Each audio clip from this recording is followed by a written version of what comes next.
The suitcase had one working wheel, and it dragged along the gravel like something wounded, so that anyone watching from the tall windows of Marmion House would have heard her leaving before they saw her go. Beatrice Aldous did not look back. She had promised herself that much on the stairs, somewhere between the second landing and the hall, where the grandfather clock still kept the wrong time, because no one but her had ever known how to wind it properly. She would not give them the satisfaction of a backward glance, would not let Camilla see her face crumple in the gray November light. So she kept her eyes on the drive, on the bare limes dripping after the rain, and she walked. Behind her, the front door of the house she had lived in for 11 years, closed with the soft, expensive click of a lock that had been changed only that morning. They had let her keep the coat, at least. Julian had made a point of it, standing in the study with his thumbs hooked in his waistcoat like a man performing generosity for an invisible audience. "The coat's hers, obviously," he'd said to the solicitor, as though there had been some question, as though a woman who had nursed his father through 3 winters and 2 strokes might reasonably be stripped of her outerwear on the way out. "We're not monsters." Beatrice had said nothing. She had learned, over 11 years in that house, that saying nothing was the sharpest instrument she owned. People filled silence with their own guilt, given time, and Julian Fenwick was a man with a great deal of guilt to spend. The will had been read at 10 o'clock that morning in the long drawing room, under the portrait of old Alaric Fenwick painted the year the porcelain works had won its royal warrant. Godfrey Pike, the family solicitor, had read it in the flat, careful voice of a man who has decided in advance not to be surprised by anything. To his son Julian Alaric Fenwick, the house known as Marmion and all its contents. To Julian's wife Camilla, the contents of the safe and the jewelry held at Coutts. To the Fenwick Porcelain Company, continuity of the family trust. And to Beatrice Margaret Aldous, companion, Pike had let the word hang, just slightly, the way you might hold a dead mouse by the tail, the sum of £200, and the wish that she find employment suited to her abilities. £200, 11 years. She had done the arithmetic without meaning to, the way the mind does cruel sums on its own. It came to something under £4 a week for her whole life in that house, if you did not count the nights she had sat up listening to the old man's breathing change, or the mornings she had learned to read the barometer of his moods before he woke, or the afternoon 2 Aprils ago when she had driven 90 miles an hour down the coast road with his head in her lap, and kept him alive on nothing but the sound of her own voice, until the ambulance met them at the roundabout. You did not count those things. There was no column for them. "You understand," Camilla had said afterward in the hall, in the low, confidential tone she used when she wanted to seem kind while being cruel, "that this really is for the best. You've given Alaric such devotion. But you can't stay on here forever, Beatrice. It isn't healthy for anyone." She had touched Beatrice's arm then, a light, cool pressure, the touch of a woman wearing another woman's rings. "You'll land on your feet. You always struck me as the sort who lands on her feet." Beatrice had wanted to say, "I have no feet left that you haven't taken," but she had only nodded, because there was a particular dignity in refusing to perform your own suffering for people who were hoping to watch it, and dignity, at that moment, was very nearly all she had. Now the taxi she could not really afford waited at the end of the drive, its engine ticking, the driver studiously reading his newspaper so as not to witness whatever this was. Beatrice reached the gate, set the suitcase down, and allowed herself, finally, one breath that came out ragged. It was then that she remembered the brick. Not remembered exactly. The thought arrived sideways, the way important things often do, disguised as something trivial. She was looking at the gate lodge, the small flint outbuilding by the entrance, disused now, where the estate's gardeners had once kept their tools and where old Alaric in his last good summer had asked to be wheeled every morning so he could sit in the doorway and watch the road. He had liked the lodge better than the house. Too much house, he used to say. A man could die of too much house. And he had said something else, that last summer, something she had filed away as the wandering of an old man's mind and never examined since. Beatrice, he had said, gripping her wrist with a hand gone light as a bird's, when they've all had their turn at me, and they will, my dear, they'll pick me clean before I'm cold. You go to the lodge, the corner by the old range, the brick that sits proud of the rest. His eyes, milky at the edges but still fierce in the center, had held hers. You'll know it. It's the only honest thing in the whole estate that isn't nailed down. Everything else here lies. That brick tells the truth. She had thought it was the morphine talking. The doctors had warned her that his speech would drift. She had squeezed his hand and said, of course, Alaric, and thought no more of it, because there had been 100 small emergencies to manage that summer and no time for riddles. But now, standing at the gate with everything she owned reduced to a suitcase with one working wheel, Beatrice Aldous found that the memory had teeth. She looked back at the house, the first time she had allowed herself to, and saw that no one was watching from the windows. Julian would be on the telephone to the auction house by now. She had heard him mention Christie's twice before the will was even cold. Camilla would be upstairs, already redistributing the jewelry in her mind. There was no one to see. Beatrice left the suitcase at the gate. The lodge door was not locked. It had never been worth locking, and it gave under her shoulder with a shudder of swollen wood. Inside, the air was cold and mineral, smelling of old flower pots and rust. Gray light came down through the one small window, thick with cobweb. There was the range Alaric had meant, a black cast-iron thing that hadn't held a fire in decades, and the corner beside it, where the brickwork met the flint in a rough seam. She crouched. Her knees protested. She was not old, only 41, but grief ages the body faster than years. She ran her fingertips along the courses of brick, feeling for the one that sat proud of the rest. For a moment there was nothing, only the even rasp of mortar, and she thought, I am a fool. I am kneeling in a cold shed believing the ramblings of a dying man because I cannot bear to get in that taxi. And perhaps that was the truer explanation. Perhaps she simply was not ready to leave, and this was the story she was telling herself to buy a few more minutes on the wrong side of the gate. Then her fingers found it. One brick at knee height, standing perhaps a quarter-inch out from its neighbors. The mortar around it was not mortar at all, she realized, pressing. It was some soft gray compound, putty gone hard on the surface but crumbling beneath. The work of a hand that had wanted the brick to look fixed while remaining loose. She dug at it with her thumbnail and it came away in flakes. She got her fingers around the edges. She pulled. The brick slid free with a small dry sigh, as though it had been holding its breath for a long time. Behind it was a cavity, and in the cavity, wrapped in oilcloth gone brittle at the folds, was a package about the size of a large book. Beatrice Aldous knelt in the cold lodge with her dead employer's secret in her 2 hands, and did not yet know that she was holding the thing that would burn the Fenwick family to the ground. She unwrapped it slowly. The oilcloth crackled. Inside were 3 things. The first was a document of perhaps a dozen pages, folded in 3, sealed with wax and tied with legal ribbon pink, the barrister's ribbon, not the red tape of an ordinary solicitor's office. Across the outer fold, in Alaric Fenwick's own hand, unmistakable even in its late shakiness, were written the words, "The last will and testament of Alaric John Fenwick, revoking all others."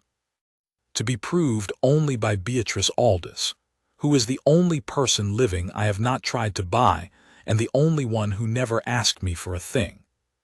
The second was a small brass key, unremarkable, stamped with a number, 114. The third was a photograph, black and white, curling at the corners with age. It showed a young woman standing in front of the porcelain works, the old gates, the ones torn down in the 70s, holding an infant. The woman was laughing at something out of frame. On the back, in pencil, someone had written a date 39 years gone and 2 words. "Forgive me." Beatrice stared at the photograph for a long time. She did not know the woman. She did not, yet, understand what she was looking at. but she felt the floor of her certainties shift beneath her, the way you feel a tide turn while your back is to the sea, not by seeing it, but by the sudden cold around your ankles. Outside, the taxi sounded its horn, a single, impatient note. She wrapped the three things back in the oilcloth, more carefully than she had unwrapped them, and slid them inside her coat, against her ribs, where they lay with a weight out of all proportion to their size. She replaced the brick in its cavity and pressed the flaking putty back over the seam so that the corner looked, to a careless eye, undisturbed. Then she stood, brushed the dust from her knees, and walked back out into the gray light. She was still a woman leaving with nothing. But she was no longer a woman who had nothing, and she understood, with the first clear thought she had permitted herself all that terrible day, that the difference between those two things was going to matter a very great deal. The taxi driver folded his newspaper as she approached. "Where to, love?"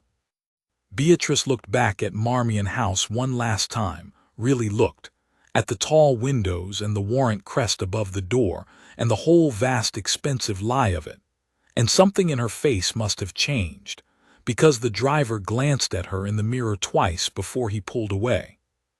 "The feathers in the village," she said, "just for tonight." And in the morning, she thought, but did not say, "I am going to find out who number 114 belongs to, and who the woman in the photograph is, and why a man worth £11 million spent his last honest breath telling me to look behind a brick." The taxi turned out of the gates. Beatrice Aldous did not look back a second time. She had what she needed now, pressed cold against her heart, and looking back was a luxury for people who did not have work to do. The Feathers was the sort of village inn that had been quaint in 1985 and had not been redecorated since, which suited Beatrice perfectly. She wanted anonymity, low ceilings, a room where no one from the house would think to look for her. The landlady, a broad, kind woman named Mrs. Pettigrew, took one look at Beatrice's face and the single sad suitcase, and did not ask questions, only put her in the good room at the back overlooking the churchyard and brought up a tray of soup and bread that Beatrice had not asked for and could not, at first, eat. She waited until the inn had gone quiet, until the last of the bar trade had rumbled out into the car park and Mrs. Pettigrew had bolted the front door, and the only sound was the church clock marking the quarters. Then she sat on the edge of the narrow bed, switched on the weak bedside lamp, and took the oilcloth package from inside her coat. The will she did not open, not yet. She was not a fool. She knew that a will sealed and tied with counsel's ribbon was a legal instrument, and that breaking that seal in a rented room with no witness might do more harm than good. Alaric had written that it was to be proved only by Beatrice Aldous. She did not fully understand the phrase, but she understood enough to leave the seal intact until she knew what she was doing. That document was a weapon, and you did not fire a weapon you did not understand. The key she turned over in her fingers. Brass, worn smooth, the number 114 stamped deep. It was not a house key or a car key. It was too small for a door, too flat for a padlock. She had seen keys like it before, and after a moment the memory surfaced. The bank. Not a modern bank with its cards and codes, but the old-fashioned kind, the sort of key that opened a safe deposit box in the strong room beneath a branch that had probably closed years ago. Alaric had banked with a private house in the county town, Hoare and something, one of those ancient partnerships that still wrote your name in copperplate in a ledger. She would go there. She would find out what was in box 114. But it was the photograph she kept returning to. The young woman, laughing. The infant in her arms, no more than a few months old, a scrap of a thing in a knitted bonnet. The old porcelain works gates behind them. And on the back that date, 39 years ago, and the two words that had been pressed so hard into the paper that the pencil had nearly torn it. "Forgive me." 39 years. Beatrice did the sum without wanting to. Alaric Fenwick had been a young man then, 30 or so, newly married to the woman who would become Julian's mother, the cold and correct Diana Fenwick who had died before Beatrice ever came to the house. Julian himself would have been, what, 3 or 4? There was a Julian in the world already 39 years ago. So who was the infant in the photograph? And who was the laughing woman, who was not Diana, whom Beatrice had never seen in any of the framed and forbidding family portraits that lined the Marmion stairs? She thought she knew. She did not want to know, but she thought she did. It was the oldest story in the world, the one that hid behind the warrant crests and the family trusts of 100 respectable English houses, and it went like this. There was the family you were shown, and there was the family that was kept behind a brick. Beatrice set the photograph down on the candlewick bedspread. Her hands, she noticed, were quite steady now. The trembling of the morning had gone. Something else had taken its place. Something she had not felt in 11 years. Something she had thought that house had quietly killed in her, day by day, along with everything else it took. Purpose. She had come to Marmion House at 30, a widow, broke, half-broken, answering an advertisement in the Lady for a companion to an elderly gentleman. She had let them all believe over the years that this was the sum of her, a competent, quiet, unremarkable woman good with medicines and moods, the sort you could dismiss with £200 and a wish that she find employment suited to her abilities. She had let them believe it because it was safer, and because grief had made her small, and because a woman who reveals what she can do in a house like that becomes a threat, and threats are managed, and she had wanted only to be left in peace with the one good man in the place. But Beatrice Aldous had not always been small. Before the marriage that ended in a churchyard, before the money that ran out, before Marmion, there had been another life, and in that life she had been very good at a particular kind of work, the patient, unglamorous, forensic work of finding out what people had hidden and why. She had let that woman go to sleep. She had needed to. She was, she realized, sitting on the edge of a narrow bed in a village inn with a dead man's secret in her lap, beginning to wake that woman up. Julian and Camilla had made one mistake, and it was the mistake the powerful always make with people they consider furniture. They had assumed that because she had never fought them, she could not. They had mistaken her silence for weakness, her patience for docility, her refusal to perform her suffering for an absence of the capacity to suffer. They had looked at Beatrice Aldous and seen a woman they could put out with the November rubbish. They had not asked themselves why old Alaric Fenwick, a suspicious, clever, ruthless man who had trusted no one in 81 years of life, had trusted her. They had not asked what she had done before she came to them.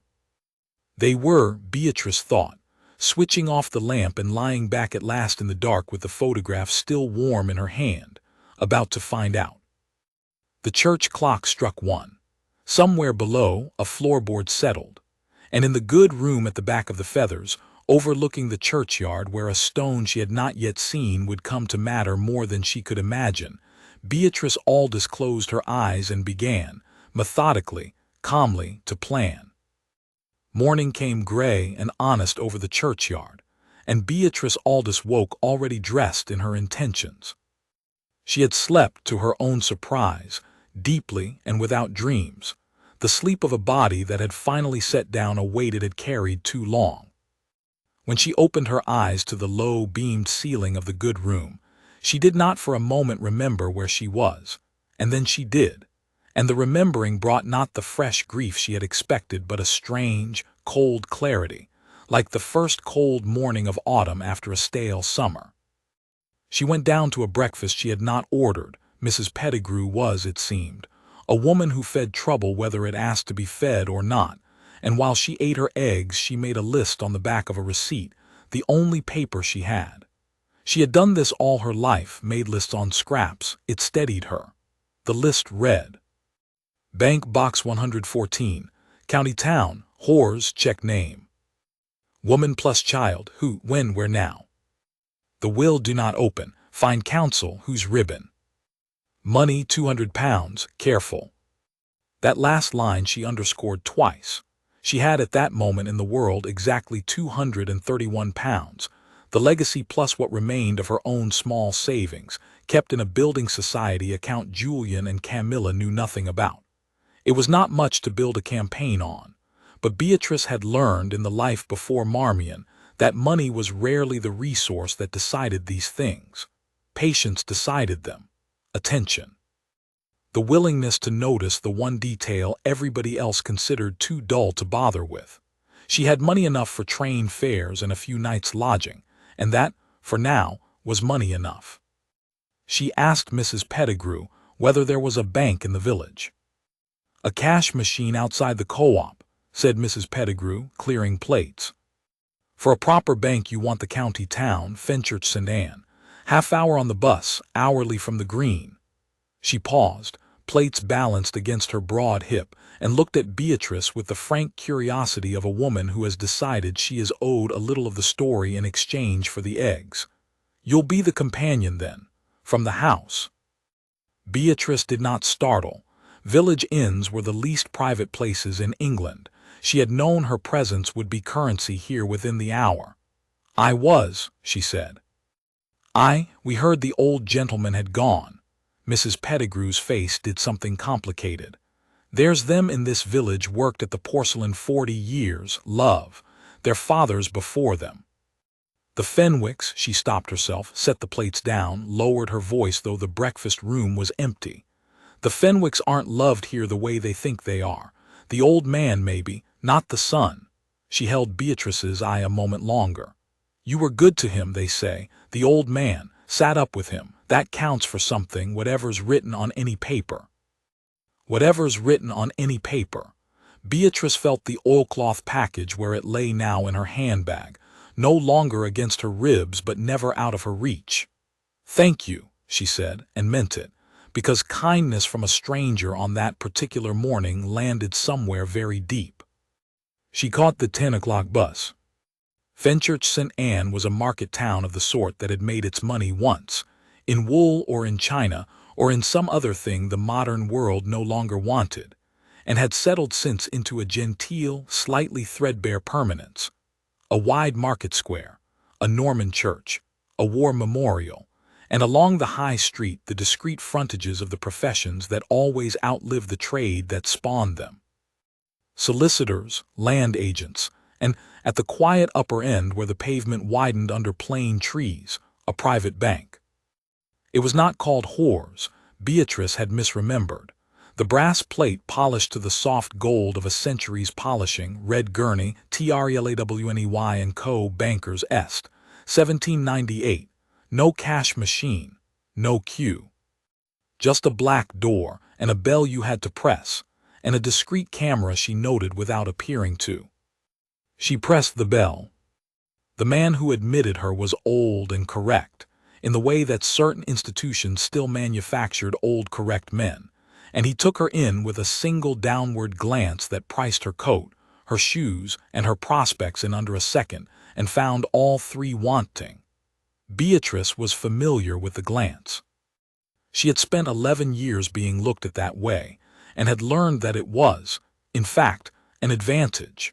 That the woman men decided in advance was nobody could go a very long way before anybody thought to stop her. "I should like to access a safe deposit box," she said. "Number 114.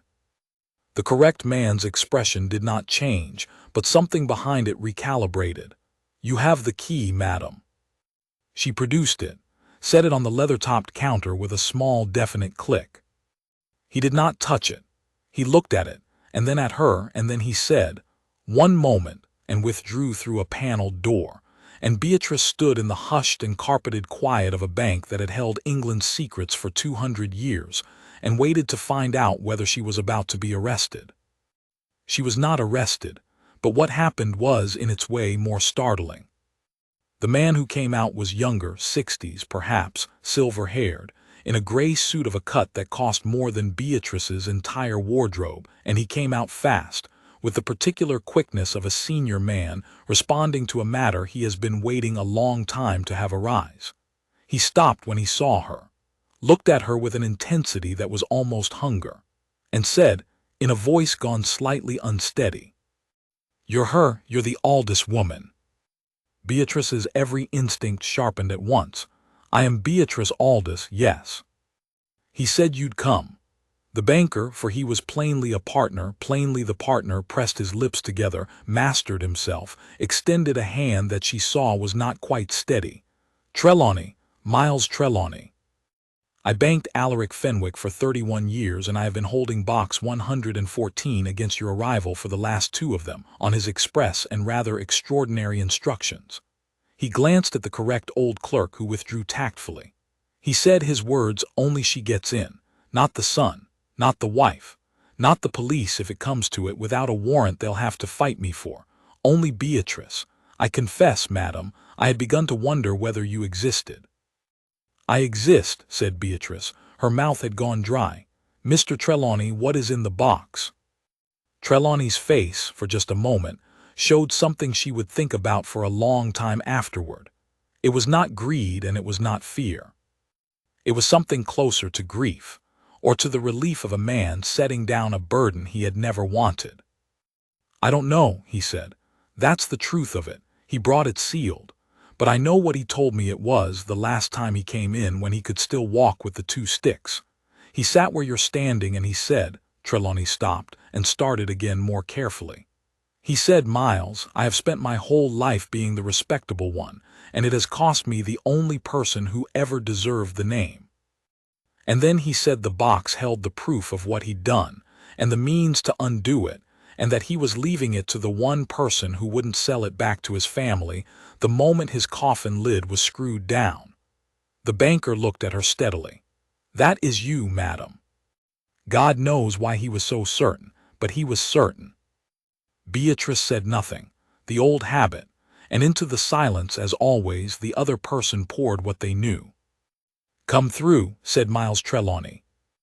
The strong room was in the basement, down a spiral of stone steps worn shallow in the center by 200 years of descending feet, behind a door of Victorian steel that Trelawney opened with a ceremony of keys and codes. The boxes lined the walls in brass-fronted ranks, each with its number, each with its twin locks, one for the bank, one for the holder. Trelawney found 114. He inserted the bank's key, turned it, and stood back. The rest, he said quietly, is yours. Beatrice fitted the brass key. It turned with the smooth heaviness of good engineering. She drew the long, shallow drawer out into the cold electric light. Inside was a bundle of papers, a slim black notebook, and an envelope with her name on it in Alaric's hand. She opened the envelope first, because it was addressed to her, and because some things must be done in order. The letter inside was not long. Alaric had never been a man to waste words, even at the end. It read, My dear Beatrice, if you are reading this, I am dead and you have found the brick, which means you are exactly the woman I judged you to be, patient, curious, and honest enough to trust a dying man's riddle rather than dismiss it. Good. I have need of exactly that woman. I am going to ask a great deal of you, and I have no right to ask any of it, and I am going to ask it anyway, because there is no one else. My son is a weak man made cruel by fear of his own weakness. My daughter-in-law is a hard woman made harder by getting everything she ever wanted. Neither of them will do what must be done, and both of them will fight you every step of the way, because what must be done will cost them the thing they love most, which is not each other and is not their name. It is the money. Nearly 40 years ago, I did a terrible thing to protect that money and that name. I abandoned a woman I loved and a child that was mine, because my father threatened to disinherit me if I did not, and I was young and a coward, and I chose the porcelain works over a human life. 2 human lives. The woman's name was Rosalind Vane. The child was a daughter.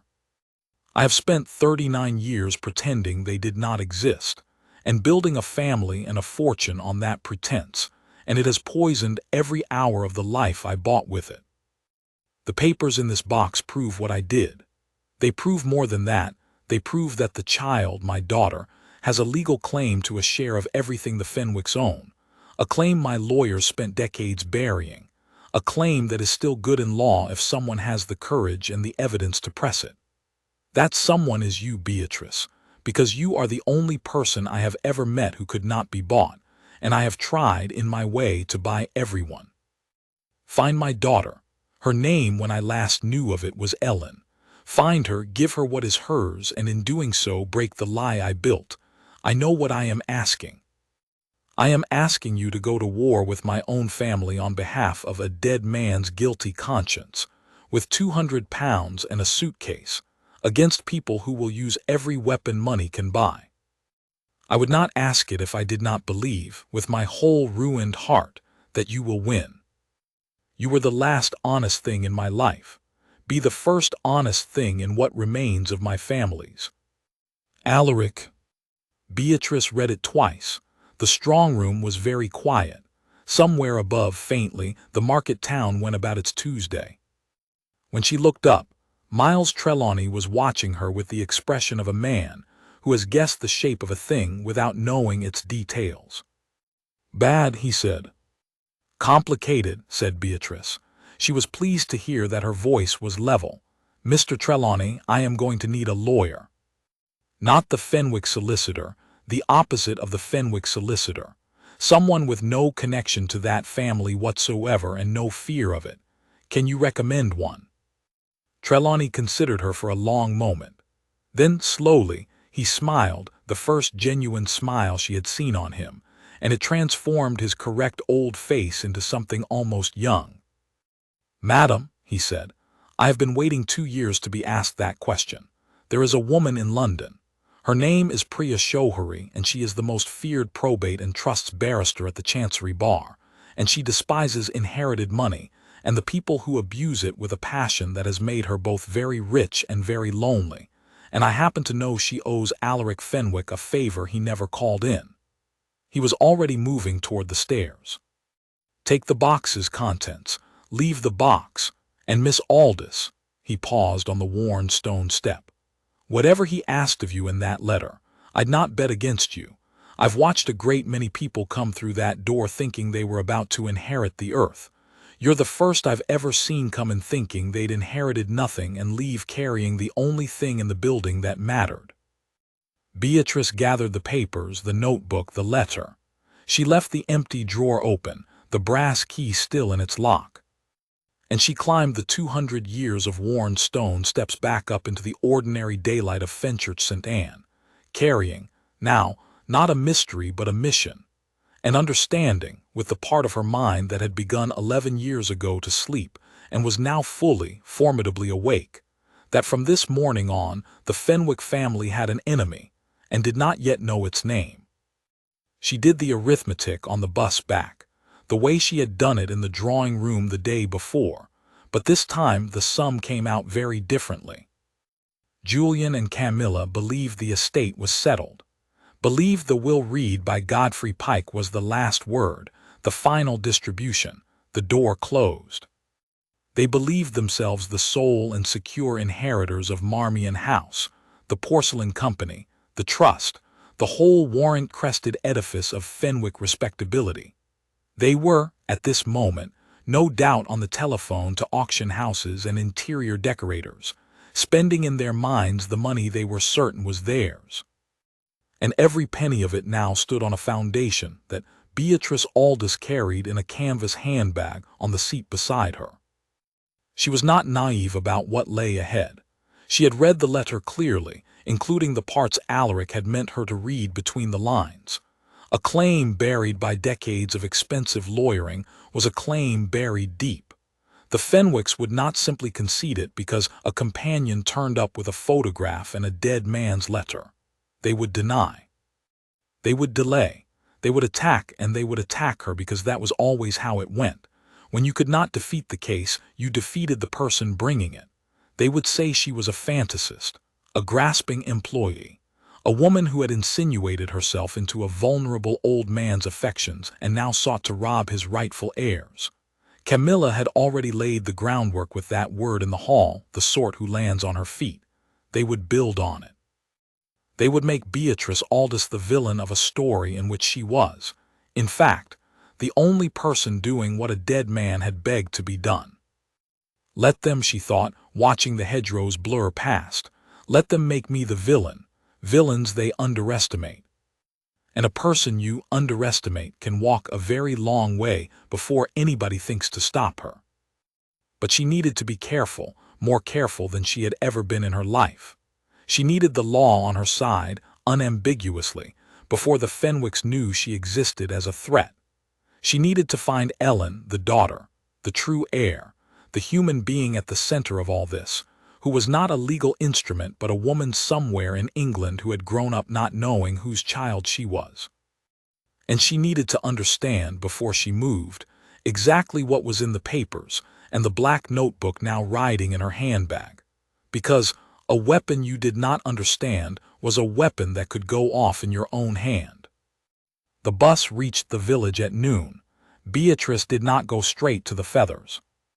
Instead, she walked to the churchyard, the one her room overlooked, because Mrs. Pettigrew's words that morning had lodged in her, their fathers before them.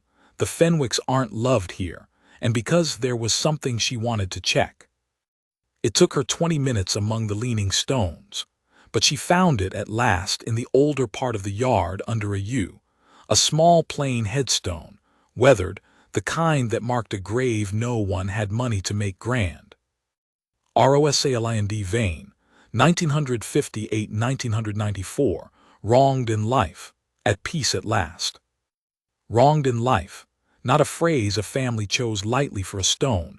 Somebody had known.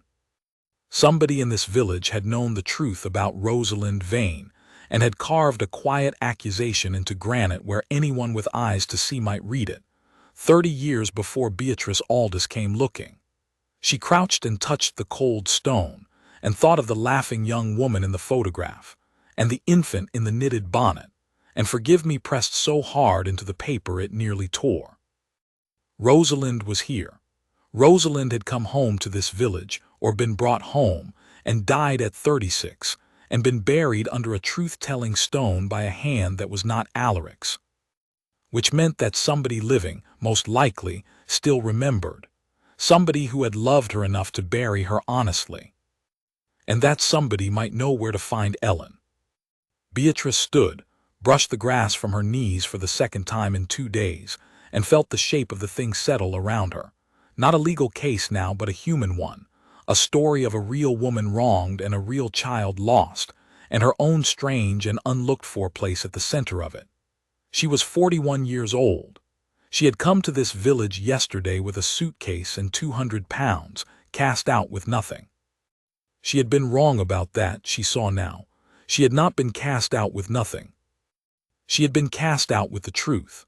And in her long experience in the life before Marmion and now again, the truth was the one inheritance that no family, however rich, however ruthless, however well-lawyered, had ever yet found a way to lock behind a brick forever. She walked back to the Feathers to begin. Priya Shohari's chambers occupied 3 floors of a Georgian building off Chancery Lane, and she received Beatrice in a room lined floor to ceiling with the bound reports of dead men's disputes over money. She was younger than Beatrice had expected, early 50s, immaculate, with the still and total attention of a surgeon deciding where to cut. She listened to the whole of it without interrupting once. She read Alaric's letter. She examined the photograph, the gravestone rubbing Beatrice had made, and, finally, the papers and the slim black notebook from box 114. It was the notebook that changed her face. "Do you understand what this is?" Priya said at last, very quietly. "I've read it," said Beatrice.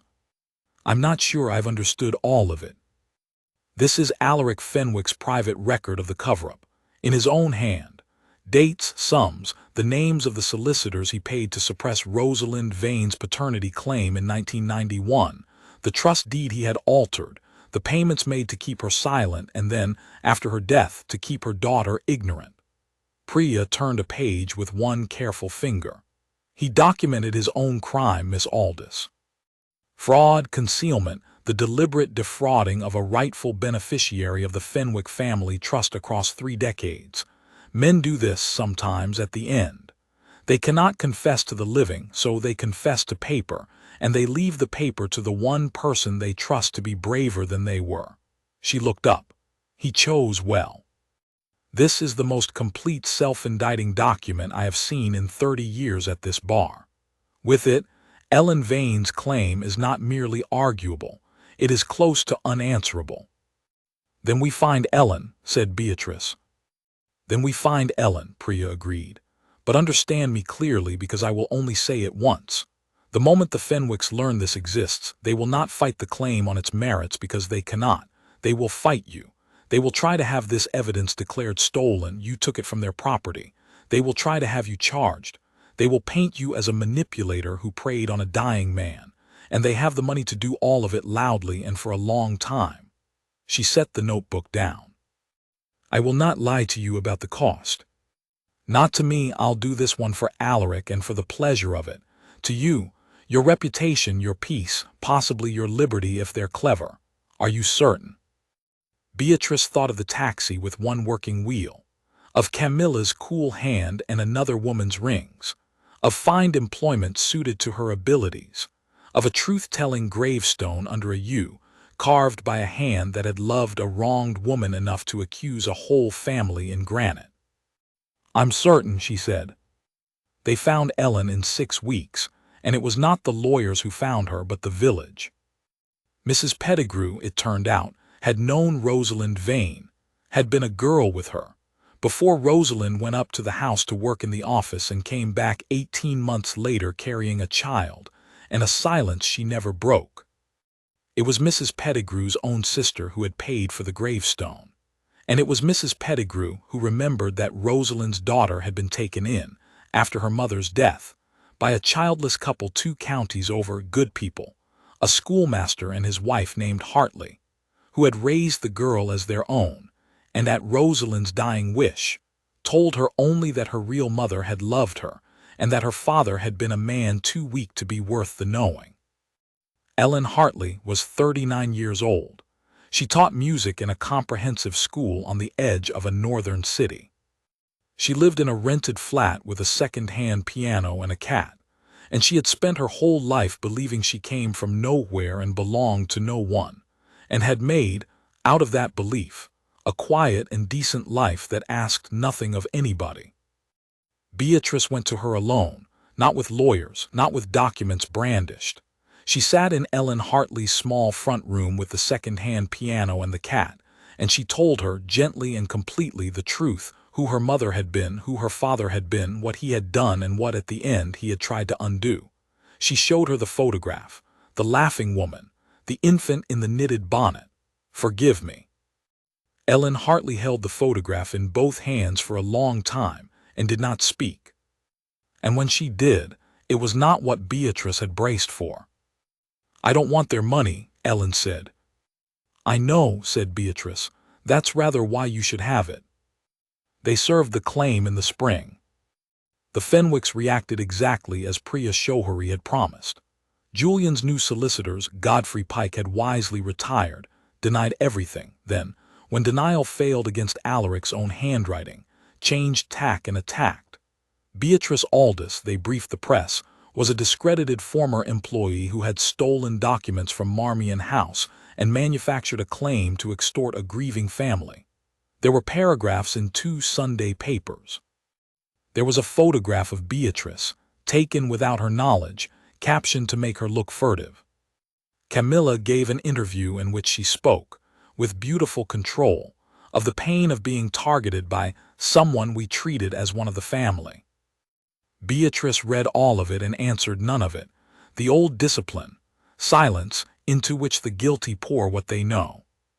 Because here was the thing the Fenwicks, in all their expensive noise, had never troubled to ask, the same thing Alaric had once asked, and Julian never had. What did this woman do before she came to us? Beatrice Aldous, before the widowhood and the grief and the 11 small years at Marmion, had been a forensic investigator with the Serious Fraud Office. She had spent 9 years taking apart exactly the kind of buried, lawyered, multi-decade financial concealment that the Fenwick Trust had been built to hide. She had not needed Priya to explain the notebook. She had understood it before Priya opened it. She had let the house believe her furniture because grief had made her want to be furniture, but the woman who could dismantle a fraud was never gone. She had only been asleep. And now she was awake, and she had, in her own quiet way, spent the winter doing what she had once done for the crown, following the money. The Fenwick's attack on her as a thief rested on the claim that she had stolen the evidence. So Beatrice calmly produced the thing that ended it, the bank's own record, sworn by Miles Trelawney, proving that Alaric Fenwick had lawfully bequeathed the contents of Box 114 to Beatrice Aldous by name, 2 years before his death, of his sound mind, witnessed and lodged. Nothing was stolen. Everything had been given deliberately, legally, unbreakably, by the one man with the standing to give it. The theft story collapsed in a single afternoon, and when it collapsed, so did the wall the Fenwicks had built between the public and the notebook. Alaric's own confession, in Alaric's own hand, became evidence in open court. The showdown came, as these things do in a courtroom, but the real reckoning came the day before it, at the reading of Alaric's true will, the sealed instrument from behind the brick, now proved and admitted, revoking the one Godfrey Pike had read in the long drawing-room. Priya read it aloud herself in chambers to the assembled family, because she had asked for the pleasure and Beatrice had granted it. It left Marmion House and its contents to Julian as before. It left the jewelry to Camilla as before. Alaric had not been vindictive. He did not strip his son of a home or his son's wife of her rings. But it placed the Fenwick Porcelain Company and the entirety of the family trust, the 11 millions, the warrant, the whole engine of the family's wealth and standing, into a division of exact halves. 1/2 to Julian Alaric Fenwick, and 1/2 in restitution of a wrong done 39 years before to Ellen Vane, daughter of Rosalind Vane and Alaric Fenwick, whom I abandoned and now, too late, acknowledge as my child. Julian did not speak. Camilla's beautiful control finally broke, not into rage, but into something worse, the dawning comprehension of a woman who has spent her whole life certain of her possession of a thing, and learns in a single sentence that half of it was never hers. She turned to Beatrice, and for the first time in 11 years there was no coolness in her, no condescension, nothing but a raw and unguarded question. "Why," she said, "why would you do this? You had nothing to gain. He left you nothing, £200. You could have taken that photograph and the key and you could have gone to us and named your price and we would have paid it. Anyone would have. Why do this instead?" And Beatrice Aldous, who had said nothing for 11 years, finally answered. "Because he asked me to," she said. "And because in 11 years in that house, Camilla, you and Julian and everyone in your world looked at me every single day, and not one of you ever once wondered whether there was more to me than the thing you decided I was. You were so certain I was nobody that you never troubled to find out. That certainty is why you lost. Not the notebook, not the law, the certainty." She gathered her coat. "You didn't underestimate me because I hid myself. I hid nothing. You underestimated me because it never occurred to you that the woman winding the clock and holding the old man's hand at 3 in the morning might be the most dangerous person in the house." She paused at the door. "The clock, incidentally, still keeps the wrong time. You'll want to have someone see to it." "I shan't be back." Justice, when it came, was not loud. Justice rarely is. That is the lie the powerful tell about it, that it comes with trumpets, because a quiet justice is one they cannot buy their way past. The court admitted Alaric's true will. Ellen Vane received her half. The attempt to have Beatrice prosecuted died in the file of a Crown prosecutor who read the papers, saw exactly what had been done and by whom, and declined to charge the one person in the whole affair who had acted honestly throughout. But justice was not really the money in the end. The money went to Ellen, and Ellen, who had never wanted it, did with it the thing that made the whole long labor worth its cost. She did not take the Fenwick name or the Marmion drawing-room or a place in the county's cold society. She kept teaching music. but she used her half of the porcelain company to reopen the old works that Julian had been quietly running down for years, and she put the village back to work, the sons and daughters of the men and women who had made Fenwick china for a century and been treated, all that time, as furniture too. The warrant crest came down off the gate. In its place went a plain sign with a plain name, and under it, at Ellen's instruction, 4 words that no one who did not know the story would understand, and that everyone who did would never forget. Made honestly at last. Beatrice Aldous did not stay for any of it. She had done what a dying man asked of her, and she was not by nature a woman who lingered at the scene of a completed task. She went back to the work she had left behind at 30, the patient, forensic, unglamorous work of finding what people had hidden and why, because the winter at Marmion had reminded her that it was the thing she was for, and that grief, however long, does not have to be the last word a life speaks. But before she left the county for good, she went once more to the churchyard on a bright morning with the yew casting its long shade, and she stood at the plain weathered stone. Rosalind Vane, wronged in life, at peace at last. And beside it now, small and new, a second stone that Ellen had ordered and Beatrice had helped to word, not Alaric's, for Alaric lay in the grand Fenwick vault he had bought with the very silence this whole story had cost. This second stone marked nothing but a promise kept. It read simply, "The truth was hidden here. It did not stay hidden." Beatrice stood a while. Then she picked up her suitcase, the same one, still with its one working wheel, because she had never seen the sense in replacing a thing that still, after a fashion, did its job, and she walked out of the churchyard and down to the green to wait for the bus, a woman leaving, once again, with almost nothing. But she understood now, as she had come to understand behind a loose brick on the worst morning of her life, that there are 2 ways to leave a place with nothing. You can leave stripped and beaten and small. Or you can leave having given away the one thing you carried that was worth more than everything they kept, the truth, and walk out lighter for the giving, into whatever the world holds next. The bus came. Beatrice Aldous got on it and did not look back, because looking back was a luxury for people who had left something undone. She had left nothing undone. That, in the end, is the only inheritance that cannot be locked behind a brick, or lawyered into silence, or bought, or buried, or made to leave with nothing. The powerful spend their whole lives believing that what they own is what they are.